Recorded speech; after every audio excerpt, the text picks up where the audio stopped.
Price the Lord Jesus. ಪ್ರೀತಿಯುಳ್ಳ ದೇವಜನರೇ, ಈ ವಾಕ್ಯಗಳನ್ನು ಓದುವಂಥವರು, ಕೇಳುವಂಥವರು, ಈ ಮಾತುಗಳಂತೆ ಕೈಕೊಂಡು ನಡೆಯುವಂಥವರು ಧನ್ಯರು. ಕೀರ್ತನೆಗಳು 64, ಸಾಮ್ 64.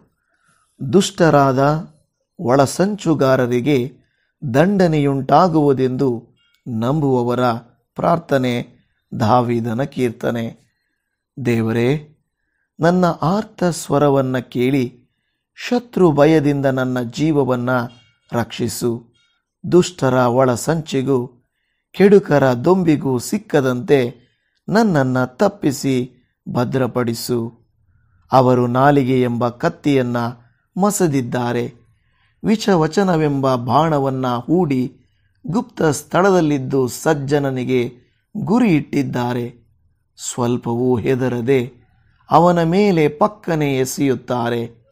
ದುಷ್ಕೃತ್ಯಕ್ಕಾಗಿ ಮನಸ್ಸನ್ನು ದೃಢಪಡಿಸಿಕೊಂಡು ತಮ್ಮೊಳಗೆ ರಹಸ್ಯವಾಗಿ ಬಲೆಗಳನ್ನು ಒಡ್ಡೋಣ, ನಮ್ಮನ್ನು ನೋಡುವವರು ಯಾರು ಅಂದುಕೊಳ್ಳುತ್ತಾರೆ. ಅವರು ಕೆಡುಕನ್ನು ಕಲ್ಪಿಸಿ ಒಳ್ಳೆ ಉಪಾಯವನ್ನು ಕಂಡುಕೊಂಡಿದ್ದೇವೆ ಅಂದುಕೊಳ್ಳುತ್ತಾರೆ. ಅವರ ಹೃದಯವೂ ಅಂತರಂಗದ ಆಲೋಚನೆಯೂ ಅಶೋಧ್ಯವಾಗಿವೆ. ಆದರೆ ದೇವರು ಬಾಣವನ್ನು ಎಸೆಯಲು ಪಕ್ಕನೆ ಅವರಿಗೆ ಗಾಯವಾಗುವುದು. ಅವರ ನಾಲಿಗೆಗಳೇ ಅವರಿಗೆ ವಿಘ್ನವಾಗಿ ಎಡವಿ ಬೀಳುವರು. ಆಗ ನೋಡುವವರೆಲ್ಲರೂ ತಲೆ ಅಲ್ಲಾಡಿಸಿ ಅಣಿಕಿಸುವರು.